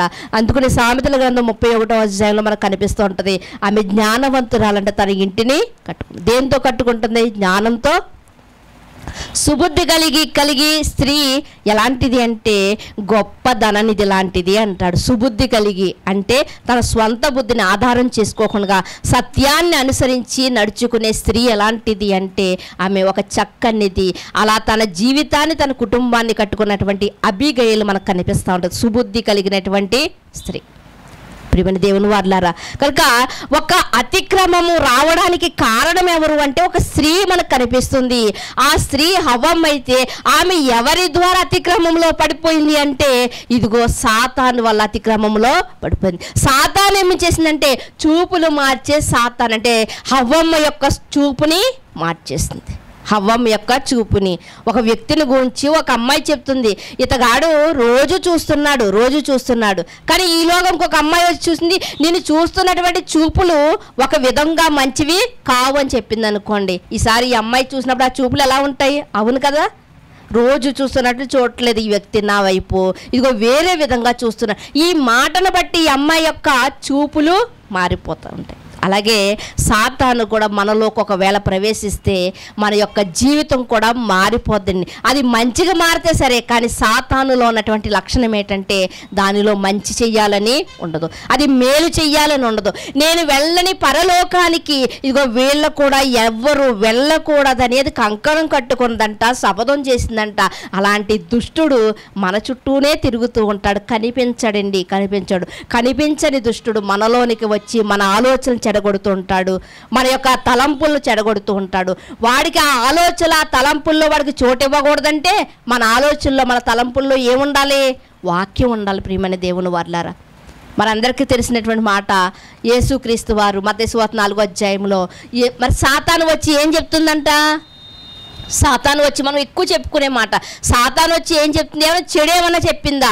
చెడేం చెప్పలేదు, మంచి విషయాలు చెప్పింది. 3 ఏం చెప్పింది అంటే, ఇదిగో నువ్వు దేవుడి కుమారుడు కదా, నువ్వు దేవుడి కుమారుడు కదా, ఇక్కడ దూకే, నువ్వు చచ్చిపోవు. ఎందుకో తెలుసా? ఇదిగో ఎవరైనా దూకుతున్నప్పుడు నా దేవదూతలు వారి పాదాల కింద పట్టుకుంటారు అని దేవుడు చెప్పాడు కదా. అది ఉందండి, అది కరెక్ట్గా వాక్యంలో ఉంటుంది. అది నువ్వు పడిపోకుండా దేవదూతలు నిన్ను కాపాడతాయి, ఉంది కదా ఈ వాక్యం. కనుక ఇప్పుడు నువ్వు దేవుని కుమారుడు కదా, దూకే, నిన్ను పట్టుకుంటారు అని చెప్తుంది. మంచిదే కదా, అది ఏమన్నా చెడేమని చెప్పిందో బైబిల్లో మాటనే చెప్పింది. మళ్ళీ ఇంకో మాట ఏమని చెప్తుందంటే, ఇదిగో నువ్వు దేవుని కుమారుడువే కదా, అయినా నీకు ఆకలేస్తుంది కదా, ఇప్పుడు నువ్వేం చేస్తావంటే నీకు ఆకలేస్తుంది, నువ్వు దేవుని కుమారుడు, శక్తి సామర్థ్యాలు కలిగిన వాడు కదా, నువ్వు ఈ రాళ్ళు 4 తీసుకుని 4 రొట్టెలు చేసుకో, 4 చపాతీలు చేసుకుని తిను, నీ ఆకలి తీర్చుకోండి. ఇది ఏమైనా తప్పు చెప్పిందా? కట్టే కదండి, మనకైతే కట్టే. కానీ యేసుక్రీస్తు వారు వాక్యం మదిలో వాక్యం ఉంది కాబట్టి ఆయనకి కట్ట అనిపించలేదు. ఆయన ఏమని చెప్పాడు? నిజమే, నాకు ఆకలేస్తుంది, రొట్టెలు చేసుకోగలిగినటువంటి శక్తి సామర్థ్యం నా దగ్గర ఉంది, కానీ ఆ శక్తి సామర్థ్యాలు ఈ తిండికి ఉపయోగించడానికి కాదు. మరి దేనికి ఉపయోగించడానికి? సువార్తలో ఉపయోగించడానికి, దేవుణ్ణి కనుపరచడానికి మాత్రమే అని ఆయన ఆ పని చేయలేదు. మనమైతే ఏం చేస్తాం? మనకున్నది ₹1 అంత శక్తి అనుకోండి, మనం ₹100 శక్తి సామర్థ్యం ఉందని చెప్పుకుంటూ ఉంటాం. కానీ యేసుక్రీస్తు వారిని మనం చూడగలిగితే అపవాది చెప్పిన మంచి మాటలుగానే అనిపించాయి, కానీ ఆధ్యాత్మికంగా ఆలోచిస్తే ఆధ్యాత్మిక జీవితంలో తప్పించే మాటలు అవి. అలాంటి యుక్తి కలిగినటువంటి మాటలు ఈరోజు కావచ్చు మనకి లేవు కాబట్టి, అంత ఆలోచన జ్ఞానం మనకు లేదు కాబట్టి మనం వెంటనే దానిలో పడిపోతున్నాం. అలా మొట్టమొదటిగా మరి ఆ తిమోతి పత్రికలో మనకు కనిపిస్తూ ఉంటుంది 2వ అధ్యాయం 14వ వచనంలో మొదటిగా హవ్వ మోసపరచబడిందంట. మొదటిగా ఎవరండి? హవ్వ మోసపరచబడిందంట. ఈరోజు అదే హవ్వ స్థానంలో ఒకవేళ మనం ఉన్నామేమో చూసుకోండి. మన ఇంటిలో ఉన్నటువంటి గుట్టంతా పట్టుకెళ్ళి పరుల దగ్గర పెడుతున్నామేమో మనం అనుకుంటాము మన బాధనంతా పంచుకుంటున్నాం అనుకుంటాం. కానీ మన బాధను పంచుకున్నామని మనం అనుకుంటున్నాం. కానీ ఆ ఎదుటివాడు ఎలాంటి వాడో మనం గ్రహిస్తున్నామా? వాడు ఊరంతా చాటింపేస్తాడేమో గ్రహిస్తున్నామా? మనం చెప్తున్నటువంటి మాటల వల్ల మన కుటుంబం యొక్క పరువు పోతుందని మనం ఆలోచిస్తున్నాము. ప్రియమైన దేవుని వాళ్ళారా, ఒక ఇద్దరు భార్యాభర్తల మధ్యన ఉన్నటువంటి సంభాషణ కూడా మరొకరి దగ్గర మూడవ వ్యక్తి మీ అమ్మ కావచ్చు, వాళ్ళమ్మ కావచ్చు. కానీ బైబిల్ చెప్తుంది అసలు వాళ్ళ దగ్గర నువ్వు చెప్పకుంటుంది. ఒకవేళ భార్యాభర్తల మధ్య మూడో వ్యక్తి మన అమ్మ కావచ్చు, వాళ్ళమ్మ కావచ్చు, ఎవరైనప్పటికీ కూడా మూడో వ్యక్తికి మాత్రం నువ్వు స్థానాన్ని ఇవ్వకు. అలాంటి మూడో వ్యక్తికి స్థానం ఇచ్చి హవ్వమ్మ ఎందులో పడిపోయిందంట? మోసంలో పడిపోయిందంట. ఈరోజు ఇదిగో కుటుంబంలో ఉన్నటువంటి భార్యాభర్తల మధ్య ఏదైనా సంభాషణ వచ్చిందనుకోండి, వాళ్ళిద్దరూ మాత్రమే దాన్ని ఏం చేయాలి? సరిచూసుకోవాలి. వాళ్ళిద్దరూ మాత్రమే సరిచూసుకోవాలి. ప్రియమైన దేవుని వాళ్ళారా, ఇక్కడ మనం చూడగలిగితే అబీగయీల్ విషయంలో మనం చూడగలిగితే ఆమె తన భర్త ఎలాంటి వాడంట? మొరటివాడంట, పొగరు పట్టిన వాడంట, ఎవరికి విషయంలో కూడా తగ్గే గుణం లేదంట ఆయనలోనంట. అలాంటి వాడి విషయంలో భార్య ఏం చేస్తుంది అంటే ఇదిగో ఆ నిందలన్నీ, ఆ యొక్క అవమానాలన్నీ తన మీద వేసుకుని క్షమించమని కాళ్ళ మీద అంటే భర్త ఇలాంటి వాడైతే భార్య అలాగా తన యొక్క తప్పులన్నీ భర్త మీద నేరం పడకుండా చూసుకోవాల్సినటువంటి బాధ్యత ఎవరిదంటే భార్యది. ప్రియమైన అంతేగాని మూడో వ్యక్తికి అవకాశం అనేది ఇవ్వకూడదు. మూడో వ్యక్తికి ఎప్పుడైతే అవకాశం ఇచ్చామో మన కుటుంబంలో ఉన్నటువంటి పరువు కాస్త పోతుంది. మన కుటుంబంలో ఉన్నటువంటి లేకపోతే భార్యాభర్తల మధ్య ఉన్నటువంటి గౌరవం కాస్త పోతుంది. ప్రియమైన దేవుని వాళ్ళారా, కనుక చాలా ఆలోచన కలిగి ఉండాలి. యేసుక్రీస్తు వారి విషయంలోనే మనం చూస్తే అపవాది చెప్పింది ఏది కూడా తప్పు అని మనకు అనిపించదు. కానీ మామూలుగా చూస్తే అది తప్పు కాకపోవచ్చు, కానీ ఆధ్యాత్మికంగా మాత్రం అందుకుని యేసుక్రీస్తు వారు ఏమన్నారంటే మనిషి రొట్టె వలన మాత్రము కాదు కానీ దేవుని నోట నుండి వచ్చి ప్రతి మాట వలన బ్రతుకుతాడని యేసుక్రీస్తు వారు అన్న మాట ఎక్కడదో తెలుసండి? మోషే గారి యొక్క కాలంలో మోషే గారు రాసినటువంటి మాటను గుర్తు చేస్తున్నాడు. మనం ఎవరైనా ఏదన్నా అన్నప్పుడు ఈ బైబిల్లో మాటను ఒక్కటి గుర్తు చేయగలుగుతున్నాం మనం. ఎందుకంటే మనం ఇక్కడ విన్నది ఇక్కడే వదిలిపెట్టేస్తాం. ప్రతిదీ మన వాక్యంతో ప్రతిదీ కూడా సరిచూడగలిగితే ఎదుటివాడి మీద మనకు కోపం రాదండి. కోపం రాదు. ఎదుటివాడు ఒకటి అన్నా మనం అన్నామండి. మనం నమ్ముకున్న క్రీస్తు ఏం చెప్తున్నాడంటే ఒక చెంప మీద కొడితే ఒక చెంప చూపించండి అన్నాడు. దీన్నే కదా మహాత్మా గాంధీ తీసుకుని ఈ మాటనే కదా తీసుకుని ఆయన హైలైట్ అయ్యారు. ఈరోజు ఆయన గొప్పగా ఈరోజు గౌరవిస్తున్నామంటే ఆయనలో ఉన్నటువంటి సాత్వికమే కదా. కోపం అనేది లేదు, పగ అనేది లేదు. మరి అలాంటి క్రీస్తుని నమ్ముకున్నటువంటి మనం మాత్రం ఈరోజు ఒక వ్యక్తి ఒక మాట అంటే మనకి ఎందుకంటే అంత కోపం వస్తుంది? మనకెందుకు కోపం వస్తుంది? నిజంగా అలా తగ్గించుకున్నప్పుడు మీకు అక్కడ ఏం పడతాయంట? మార్కులు పడతాయంట. ఇది తెలుసు మనకి. ఎవడైతే తగ్గించుకుంటాడో వాడు హెచ్చింపబడిన ఎక్కడ? దేవుని దగ్గర హెచ్చింపబడతాం. ఈ వాస్తవం తెలుసుండి కూడా తగ్గించుకోలేకపోతున్నామండి. మన యొక్క దురదృష్టం ఏంటి అంటే ఒక్కటంటే మనం 4 అంటాం, ఒకటంటే 4 అంటాం. ప్రియమైన దేవుని వాళ్ళారా, అపవాది టార్గెట్ ఏంటి అంటే నేను వెళ్ళని పరలోకానికి మరెవ్వడిని కూడా వెళ్ళకుండా చెయ్యాలన్నటువంటి ఆశ కలిగి ఉంది చాలామంది. మరి నేను 2 అక్క చెల్లెళ్ళు నాకు తెలుసండి. 2 అక్క చెల్లెళ్ళు వాళ్ళు చీరలు కొనుక్కున్నప్పుడు బాగా నచ్చిన చీర చెల్లి తీసుకుని మరి ఆ అక్క దగ్గరికి తీసుకెళ్ళినప్పుడు 2 చీరలు 3 చీరలు పట్టుకెళ్ళేది. ఈవిడికి బాగా నచ్చిన చీరనే ఇది బాగాలేదని పక్కన పెట్టేసేది. పాప ఆ అక్క అమాయకురాలింది. ఆవిడేం చేసేది? బాగాలేదు కదా చెల్లి, అయితే నాకు కూడా వద్దు, నీకు కూడా వద్దు, ఇందులో ఒకటి తీసుకొచ్చలే అనేది. అంటే ఎందుకు చెప్తున్నానంటే నాకు బాగా పరిచయం అయినటువంటి వారు మరి ఇక్కడే చీరలు తీసుకుంటూ ఉండేవారు అన్నమాట. అంటే ఏం చేసేదంటే ఈ చెల్లి ఏం చేసేదంటే ఈ బాగున్నది బాగలేదని చెప్పినప్పుడు తను కూడా నమ్మేస్తూ ఉంటుంది. అంటే అక్క చెల్లెల మధ్య కూడా కపటపు ఆలోచనలు ఉంటాయా అంటే ఉంటాయి. ప్రియమైన దేవుని వాళ్ళారా, మన యొక్క ఆధ్యాత్మిక జీవితంలో మనం చూడగలిగితే మన బ్రతుకు ఎలా ఉంది? మన బ్రతుకులో కుటిలత ఉందా? మన చేతులతో మనమే మన యొక్క కుటుంబాన్ని కానీ మన సంసారాన్ని కానీ పాడు చేసుకుంటున్నామా? ఒక్కొక్కసారి మనం ఆలోచన చేసుకుంటూ ఉండాలి ప్రియమైన దేవుని వల్ల. మరొక మాటను మీరు చూడగలిగితే చూడండి ఒకసారి, అందరికీ తెలిసినటువంటి మాట అండి. కీర్తనల గ్రంథము 1వ అధ్యాయం 1వ వచనం అండి. కీర్తనల గ్రంథము 1వ అధ్యాయం 1వ వచనం మీ అందరికీ తెలిసినటువంటి మాటే. దుష్టుల ఆలోచన చొప్పున నడవక, పాపుల మార్గంలో నిలవక, అపహాసకులు కూర్చుండు చోటున కూర్చుండక, యెహోవా ధర్మశాస్త్రమందు ఆనందించు, దివారాత్రులు దాన్ని ధ్యానించేవాడు. ఇక్కడ మనం చూడగలిగితే మొట్టమొదటి మాటలు ఏం చెప్తుందంటే, దుష్టుల ఆలోచన చొప్పున నడవక.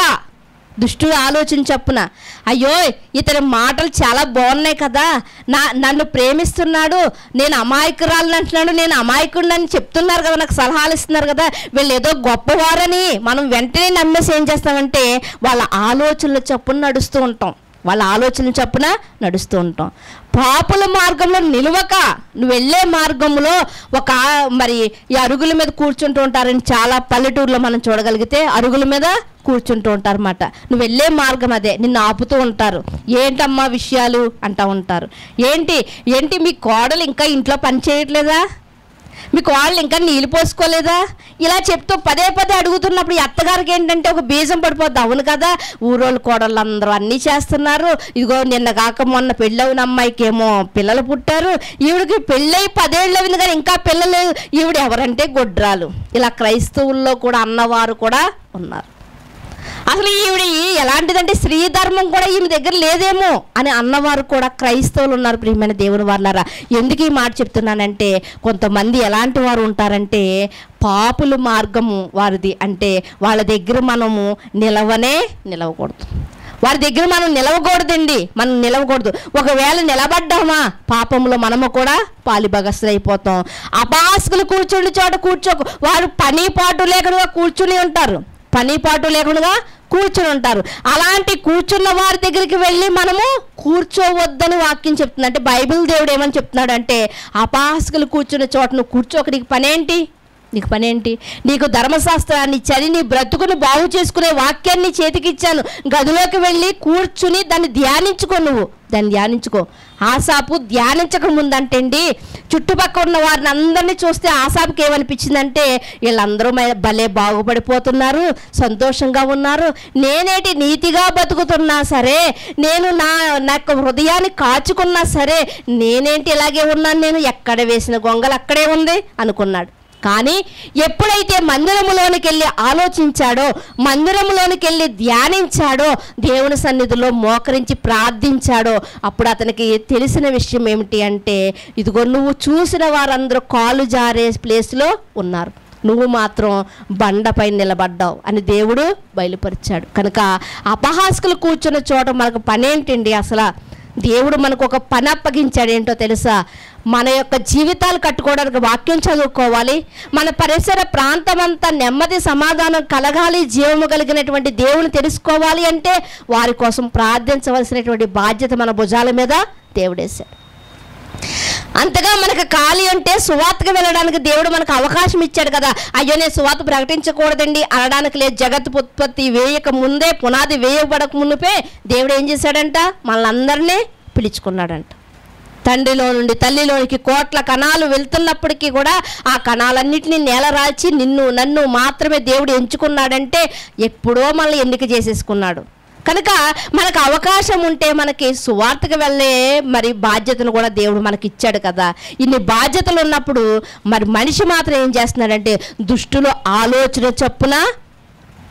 ఆలోచన చొప్పున నడుస్తున్నాడంట, పాపుల మార్గంలో నిలుస్తున్నాడంట, అపహాసకులు కూర్చుని చోట కూర్చుంటున్నాడంట. ఈ 3 పనులు క్రైస్తవునికి విరోధం ప్రియమైన దేవుని వాళ్ళారా.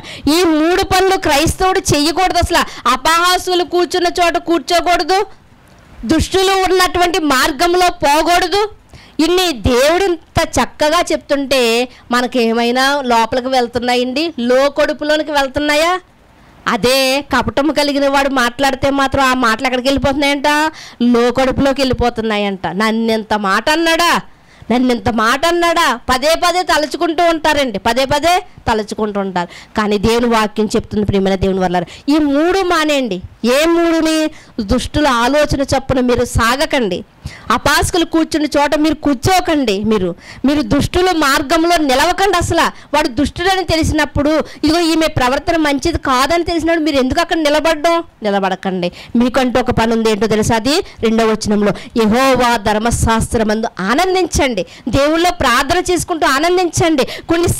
కొంత సమయం కొంత గంటలు మరి మీరు ఏం చేస్తారంటే దేవుని సన్నిధిలో ప్రార్థనలో ఆనందించండి. మీ హృదయం తేలికైపోద్ది. ఎందుకో తెలుసా?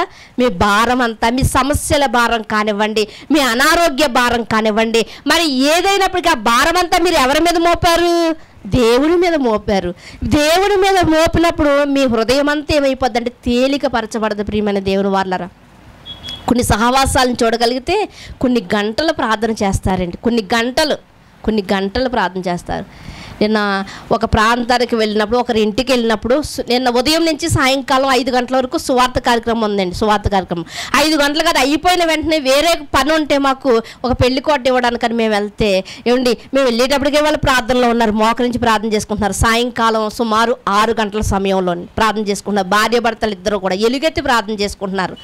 మరలా వీళ్ళు ప్రార్థన చేసుకుంటున్నారు కదా అని తలుపు తీయరు కదా, తలుపు కొట్టినని మరలా మరొకరి ఇంటికి వెళ్ళి సుమారు అరగంట తర్వాత వెళ్ళేసరికి కూడా మరలా ప్రార్థనలోనే ఉన్నారు. ప్రార్థనలో ఉన్నవారిని మనం ఏం లేపుతాం? ఆ కార్డు అక్కడే పక్కన పెట్టేసి మరి రావడం. అంటే ప్రార్థనలో మనకి ఏం దొరుకుతుంది అంటే సమాధానం దొరుకుతుంది. ప్రార్థనలో మనకి ఏం దొరుకుతుంది? ధైర్యం దొరుకుతుంది. నేను నమ్ముకున్న దేవుడు ఎలాంటి వాడు అంటే బలవంతుడు, గొప్పవాడు. ఆయన అసాధ్యాలకి దేవుడు, అసాధ్యాలు సైతం సుసాధ్యం చేయగలిగినవాడు. తనని నమ్మినటువంటి ఇశ్రాయేల్ని ఏం చేశాడో తెలుసా అండి? ఆయన ఇశ్రాయేల్ని ఏం చేశాడు? ఏమైనా వంతులు కట్టాడా ఎర్ర సముద్రం దాటడానికి? కట్టలేదండి. ఏం చేశాడంటే ఎర్ర సముద్రంలో ఉంటే ఆయన ఆరిని నేల చేశాడంట. ఇంత చేసిన వాడికి మన బాధ ఎంత, మన సమస్య ఎంత, మన రోగం ఎంత? అలాంటి ఆయనకి చెప్పాలి కానీ మనం ఎవరు చెప్తున్నాం? పక్కింటి ఆవిడికి చెప్తున్నాం, ఇరుగింటి ఆవిడికి చెప్తాం మనము. మా కుటుంబంలో ఇదమ్మా పరిస్థితి, మా కుటుంబంలో ఇలా ఉందమ్మా పరిస్థితి అని చెప్తూ ఉంటాం. కానీ దానివల్ల ప్రయోజనం ఏమీ లేదు. ప్రియమైన దేవుని వారలారా, అందుకనే యేసుక్రీస్తు వారు ఉదయం అంతా సువార్త చేసంట, రాత్రి అంటే ఎక్కడ గడిపేవాడంట? ప్రార్థనలో గడిపేవాడంట. రాత్రంతా ప్రార్థనలో గడిపేవాడంట. ఈరోజు మనం అలా గడపగలుగుతున్నామా? నిజంగా అదే ప్రార్థనలో మనం గడిపితే మన జీవితాలు చాలా బాగుంటాయి. ప్రియమైన దేవుని వారలారా, చివరిగా మరొక మాటను కూడా మనం చదువుకుందామండి. లూకాసు వార్త 11వ అధ్యాయము లూకాసు వార్త 11వ అధ్యాయము 28వ వచనమే. ఆయన అవును కానీ దేవుని వాక్యము విని దానిని గైకొని వారు మరి ధన్యులని చెప్పాను. ఇక్కడ సందర్భం ఏమిటి అంటే, ఆయన వాక్యాన్ని బోధిస్తూ ఉన్నప్పుడంట ఒక మహాతల్లంట సభలో లేసంట ఏమని చెప్తుందంటే, అయ్యా నీ మాటలు ఇంత మధురంగా చెప్తున్నావంటే, నీ మాటలను బట్టి ఇంతమందిని మారుస్తున్నావు అంటే, నీ మాటల్లో ఇంత జ్ఞానాన్ని ప్రకటిస్తున్నావు అంటే అసలు నీది కాదయ్యా, నిన్ను మోసిన గర్భము ధన్యమైనది, నువ్వు కుడిచిన స్తన్యములు ధన్యమైనవయ్యా. అంటే నీకన్నా నీ తల్లి చాలా గొప్పది. అలాంటి నిన్ను కన్నటువంటి, నిన్ను మోసినటువంటి ఆ తల్లి చాలా అదృష్టవంతురాలు అని ఒక తల్లి సభలో లేచంట చెప్తుందంట. ఈ మాటలు బట్టంట చెప్తున్నప్పుడు యేసుక్రీస్తు వారు అంటున్నటువంటి మాటలు, అవును నిజమే, నువ్వు చెప్పింది నిజమేనమ్మా. నన్ను ఏ గర్భం మోసిందో, ఏ తల్లి మోసిందో ఆ మరియమ్మ ధన్యురాలే. కానీ అలా ధన్యురాలని ఆమెను పూజించకు నువ్వు, ధన్యురాలని ఆవిడకు కొబ్బరికాయ కొట్టకు, ధన్యురాలని ఆమెకు ధూపం వేయకు నువ్వు. కానీ నువ్వు ఏం చేస్తావు అంటే, ఇదిగో నేను చెప్తున్నటువంటి మాటలు, ఇంత మంచి జ్ఞానాన్ని ప్రకటిస్తున్నాను కదా, నేను ఈ జ్ఞానాన్ని నువ్వు విని నువ్వు గైకొంటే మరియ కన్నా నువ్వు ధన్యురాలు. ఏమని చెప్తున్నాడండి? మరియ కన్నా నువ్వు ధన్యురాలు. ఎప్పుడో ధన్యురాలు అంటే నువ్వు ఈ వాక్యాన్ని పాటించినప్పుడు. ఎలా పాటించడం అంటే, నీకు వచ్చిన దానిని ఇదిగో అపాసకులు కూర్చున్న చోటకెళ్ళి చెప్పడం కాదు, దుష్టులు వెళ్ళే మార్గంలో పోవడం కాదు, మట్టి బెంకు మీద వెండిపోతా అది గ్రహించకుండా నువ్వు అదే వెండి అనుకోవడం, అదే బంగారం అనుకోవడం, ఇలాంటివన్నీ నువ్వు పక్కన పెట్టి నువ్వు నీ వాక్యాన్ని ప్రకారంగా నువ్వు జీవించగలిగితే, గైకొనగలిగితే నువ్వు మరియ కన్నా ధన్యురా. నిజంగా అలా గైకొంటే అండి, ఈరోజు ఎక్కడో గుణదల్లోను, గౌరీపట్నంలోని, ఎక్కడో వైజాగ్లోని మరియమ్మ గుళ్ళు కనిపిస్తున్నాయి. కానీ నిజంగా ఇలా పాటించగలిగితే ప్రతి ఇల్లు ఒక గుడి అయిపోద్దండి. అంతే కదా? మరి మరియ కన్నా మనం ధన్యులమంట. ఎప్పుడు గైకొంటేని. అంటే ఇప్పుడు మరియే ధన్యురాలని గుళ్ళు కడుతున్నారంటే ఈరోజు మనం అందరూ గైకొంటే మనం అందరం కూడా ధన్యులమే. ఒక ఇల్లు కాదండి, ఇల్లుకు ఒక గుడిగా మారిపోద్దు ప్రియమైన దేవుని వారలారా. అందుకనే ఇలాంటి సందర్భాన్నే యోహాను గారు చెప్తూ ఆయన చివరి మాటలో ఏమని చెప్తూ ఉంటాడంటే 7వ అధ్యాయంలో 7వ అధ్యాయము 38వ వచనంలో మనం చూడగలిగితే 7వ అధ్యాయం 38వ వచనంలో, నా యందు విశ్వాసముంచు వాడెవడో లేఖనములు చెప్పినట్లు వాని కడుపులో నుండి జీవజల నదులు వారు. అపవాది మాటలను మనసులో పెట్టి అపవాది యొక్క కుయుక్తుల్ని ఆచరించి అపవాది యొక్క చెడ్డ ఆలోచనలకి లొంగిపోయినటువంటి వారు ఎలా ఉంటారు అంటే వారి యొక్క లోకడుపులో నుండి ఏమొస్తాయంటే కుటిలతమైనటువంటి మాటలు. అంటే ఎవరిని పాడు చేద్దామా, ఎవరిని మృంగుదామా, ఎవరిని అపహాస్యం చేద్దామా, ఇలాంటి మాటలే వస్తాయి. కానీ దేవుని యొక్క వాక్యాన్ని విని గైకొంటేనంట ధన్యులమంట. అలాగే అంట ఆయన యందు విశ్వాసం ఉంచితేనంట మనము ఎలాంటి వారం అవుతామంటే మన కడుపులో నుండంట జీవజలములు అంటే జీవింపచేసే మాటలు మనలో నుండి వస్తాయి. ప్రియమైన దేవుని వల్లారా, సాతాను మాటలుంటే నిత్య జీవాన్ని పోగొట్టుకున్నారు. సాతాను మాటలు విని దేవునితో సహవాసాన్ని పోగొట్టుకున్నారు, దేవుడితో సహవాసాన్ని. కానీ దేవుని మాటలు విని గైకొని వాటిని విశ్వసిస్తేనంట మనలో నుండి వచ్చుతున్నటువంటి మాటలంట మరొక వ్యక్తిని జీవింప చేస్తాయంట. మనలో నుండి వచ్చినటువంటి మాటలంట మన ఇంటి వారైనా ఎవరినైనా కానీ వాళ్ళకి ఎలా ఉంటాయంటే మేలుకరంగా ఉంటాయంట. ప్రియమైన దేవుని వారలారా, అలాంటి వాక్యాన్ని మనలో లేకుండా సాతాను ఏం చేస్తున్నాడంటే ఒక పక్షి వలె ఎత్తుకుని పోతున్నాడు. విత్తబడిన ప్రతి విత్తనం కూడా ఎత్తుకుని పోతున్నాడు. కాబట్టే ఈరోజు వాక్యం అనే బీజము, వాక్యం అనే మొలకలు మనలో నుండి రావట్లేదు. ఒక ఆయన ఉంటాడండి, యెరోబాము అన్నటువంటి ఒక వ్యక్తి ఉంటాడండి. దేవుడు ఏం చేస్తాడో తెలుసండి, సొలొమోను అంత మహాజ్ఞాని అయినటువంటి సొలొమోను కుమారుడికి ఈ రాజ్యమంతా అప్పగించకుండా అతను నడిచిన చెడు నడతను బట్టంట అతనికి రాజ్యమంతా ఇవ్వకుండానంట కొన్ని గోత్రాలను ఆయనకి ఇచ్చి మిగతా గోత్రాలన్నింటినీ కూడా ఎవరికి ఇచ్చాడు? యెరోబాముకి ఇచ్చాడంట. యెరోబాము ఎలాంటి వాడో తెలుసండి, పారిపోయినటువంటి వాడు. పారిపోయిన వాడిని తీసుకొచ్చంట దేవుడంట అన్ని గోత్రాలు అప్పగించంట రాజుగా పట్టాభిషేకం చేస్తే ఆ కృతజ్ఞత దేవుని మీద ఉంచుకోకుండా కానంట యెరోబాము కంట ఒక చెడ్డ ఆలోచన వచ్చింది. ఏం చెడ్డ ఆలోచన తెలుసా అండి, ఇప్పుడు దేవుడు నాకు ఇచ్చాడు సరే, ఈ జనమంతా నాకు ఇచ్చాడు సరే, కానీ రేపు యెరూషలేముకి సంవత్సరానికి ఒకసారి యెరూషలేముకి వెళ్ళి ఏం చేసుకుంటారు వాళ్ళు? యెరూషలేములో ఒక పండగ ఆచరిస్తారు.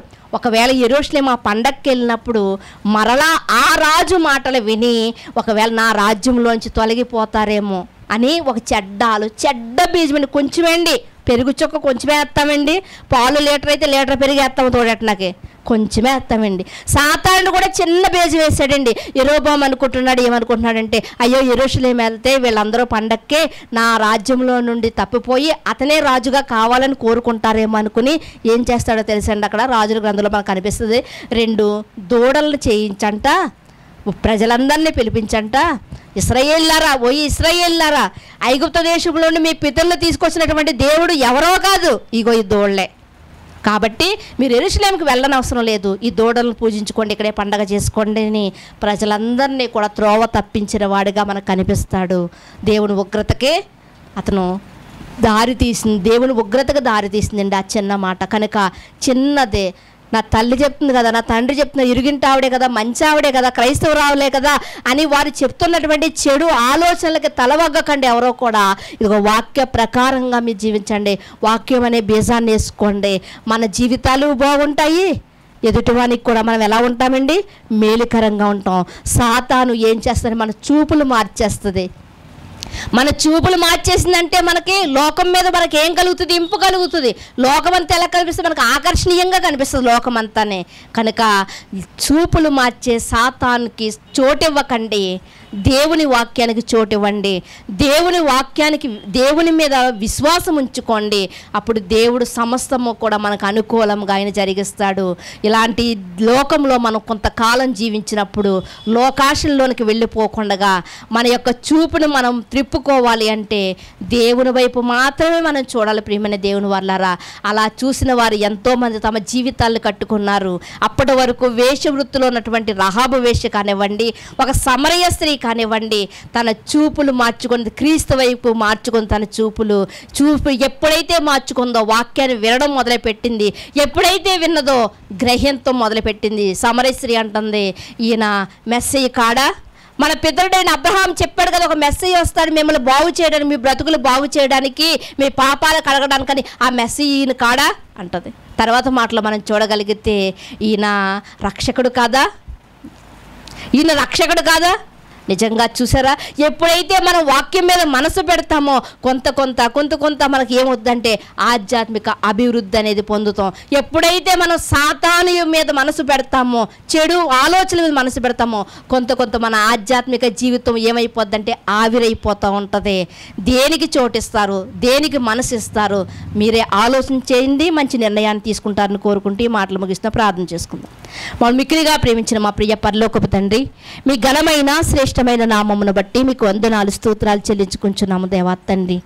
ఏదో ఒక విధంగా సాతాడు మమ్మల్ని కూల తీయాలని, ఏదో ఒక విధంగా తండ్రి దేవ విషబీజం అనేది మాలో వెయ్యాలని, మోసపుచ్చాలని, ఒకనాడు హవ్వను మోసపుచ్చినట్లుగా తండ్రి ఈరోజు తండ్రి మమ్మల్ని మోసపుచ్చాలని అపవాది తండ్రి దేవా మాపై ఆశ కలిగి ఉండగా తండ్రి దేవా తండ్రి మేము వాక్యము చేత దాన్ని ఎదిరించుటకు తండ్రి, సాతాను తరిమి కొట్టుటకు తండ్రి సామర్థ్యం కలిగిన వారై ఉండగా తండ్రి దేవా మా బలాన్ని మేము చూసుకోకుండా తండ్రి దేవా తండ్రి మేము బలహీనమని, మేము ఓటికుండలమని ఒడ్డికుండలమని మేము అనుకుంటూ తండ్రి సాతానికి బానిసలం అయిపోతున్నాం. లోకాశల్లో పడిపోతున్నాము. లోకపు హంగులు రంగులను చూసి తండ్రి దేవా మేము లోకములోనికి వెళ్ళిపోవాలనుకుంటున్నాం తండ్రి.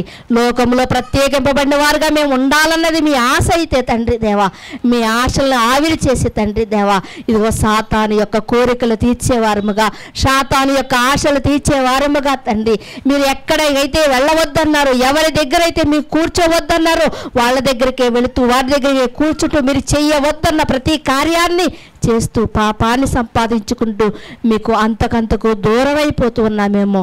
మమ్మల్ని క్షమించండి. మీ వాక్యం చేత మమ్మల్ని పూయకొల్పండి. మీ వాక్యం చేత మమ్మల్ని బలపరచండి దేవా. అయ్యా తండ్రి ప్రార్థనలో ఒక నమ్మకాన్ని కలిగి, ప్రార్థనలో ఒక విశ్వాసాన్ని కలిగి, ప్రార్థనలో ఒక ధైర్యాన్ని కలిగి తండ్రి దేవా తండ్రి చెడుకు చోటు ఇవ్వకుండా మేము తండ్రి మా యొక్క ఆధ్యాత్మిక జీవితాలు ఆనందంగా ముందుకు నడిపించుకు భాగ్యాన్ని మీరు మాకు ప్రసాదిస్తారని కోరుకుంటూ మీ కుమారుడు మా రక్షకుడైన యేసుక్రీస్తు వారి అతి శ్రేష్టమైన నామములో ప్రార్థన అడిగి వేడుకొనుచున్నాం పరమ తండ్రి. ఆమేన్. శ్రద్ధగా ఉన్న మీ అందరికీ ప్రభుపేట వందనాలండి.